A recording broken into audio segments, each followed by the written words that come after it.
Hi there, Etoro. It is Monday the 1st of August, and that means it's time to take a look at what moved the markets last week.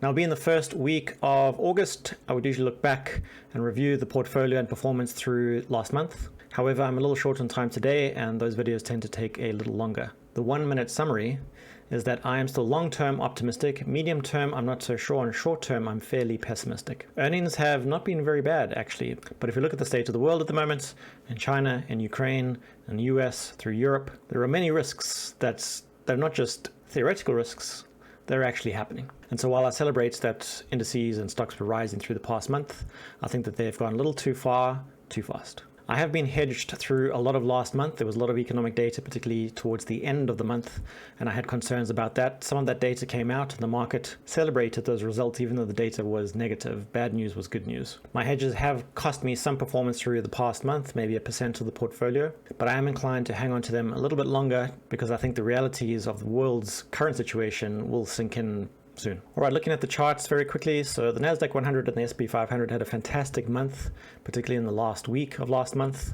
Energy companies also had a fantastic month. If you look at the chart in the bottom left, you can see that they rose through the last few weeks of the month. However, Chinese equities, so the CSI 300, the Chinese equivalent of the SP500, is still correcting, and that's because there are quite a few risks in that economy at the moment. Looking at even more charts, so the dollar has come off its highs, and this is typical. When the world is willing to invest in more risky assets, safe havens tend to roll over a little bit. So the dollar has been losing value through the past few weeks. We can see, looking at the top right, that the price of oil has been on a downtrend, although kind of treading water for the past 2 weeks or so. And on the bottom left, I have the spreads between the US 10-year and 2-year Treasury yields. The reason for this is that the spread is currently negative, so that yield curve has inverted, and the longer that this stays like this, the stronger the cries of a current and future recession will become. And just on the bottom right, I have the US 10-year Treasury yields. These tend to be inversely related to some stocks, particularly technology stocks. And these have come down because there's an expectation that the Fed is not going to increase rates as far or as fast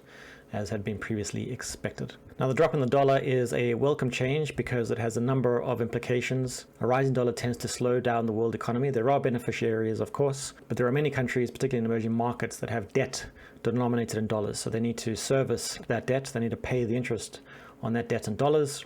And if the dollar is stronger than their currency, that means that the cost of servicing that debt is increasing. I mentioned earlier on that there was quite a bit of economic data, important economic data, that came out last week. I'm going to zoom in a little bit here, and it really was a whammy of a week. So on Tuesday, we saw that consumer confidence came in lower than expected, and this can be a leading indicator in terms of the strength and health of an economy.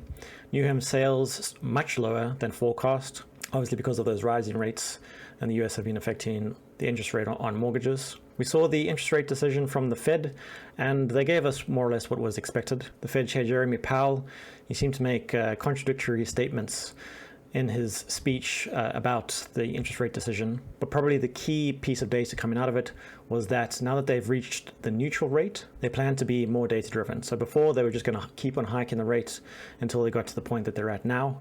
Now, if inflation comes down or potentially there's an obvious sign of a recession on the cards, then they'll take those things into account to determine the size and frequency of the interest rate decisions. One of the biggest whammies of the week was the GDP growth in the US quarter on quarter was meant to come in at 0.5%, but instead came in at negative 0.9%, a huge miss. And you do need to dig into the details of this a little bit. For example, if you look at this breakdown in GDP, you can see that one of the biggest contributing factors were inventories, those inventories that in part retailers have been talking about, those that build up in inventories. So if a large number of companies and other entities within an economy have built up huge inventories, they don't need to transact as much with their suppliers and with their partners because they have the stuff already. They're just trying to sell and get rid of what they have already. You can also see in this little bar on the far right that imports have shrunk. So consumers aren't buying as much stuff from overseas anymore, and exports have grown. So there are a lot of debates now about whether the US is really in a recession. The term technical recession has been thrown around. It doesn't really matter what the definition is. The reality is that the economy has slowed down a hell of a lot. We also saw job claims come in higher than expected, and the stock market really celebrated these two pieces of information. The reason for this in the moment, and I used the phrase earlier on, and I think you probably would have heard it thrown around quite a bit by now, is that bad news right now is good news. If GDP growth is slowing, and there's a risk of a recession in the US, then the Fed is unlikely to raise interest rates as quickly or as high as previously expected. The market loves that because it's a forward-looking mechanism, and to some degree had already priced in higher rates, higher, faster rates, and so it was unwinding a little bit of that through the last week. The thing that concerned me a little bit was that on Friday, we saw the core PCE price index come in slightly higher than was anticipated. Now, this is a measure of a fairly sticky part of inflation within an economy. And we can see not only did it come in higher than expectations, it also came in higher than previous readings.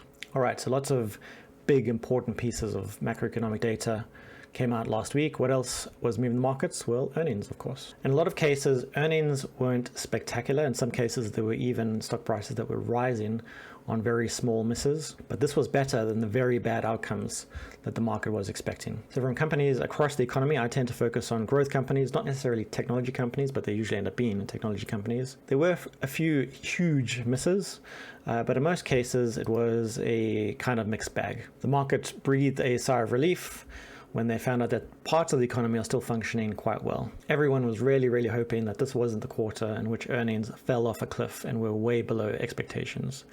My concerns now are that given the poor readings of GDP out of the US, that it might actually be next quarter that becomes the problematic quarter. One company that I've been freeing up cash to invest in is Shopify. This is a fantastic company. It's been expanding rapidly over the past few years, but the share price was always a little too expensive, and then a lot too expensive for me to buy into. Last week, the CEO put out this blog post saying that he'd made a mistake, he'd overhired, overinvested in the wrong things, and now they needed to lay off 10% of their employees. We are seeing businesses laying off employees. There hasn't been a mass layoff event yet. It has been happening, though, to companies through a lot of this year. What I found quite interesting was this chart, and they've pulled the data from the US Census Bureau, and it shows the projected path for US e-commerce adoption growth rate through the US. And this is as a percentage of the addressable retail.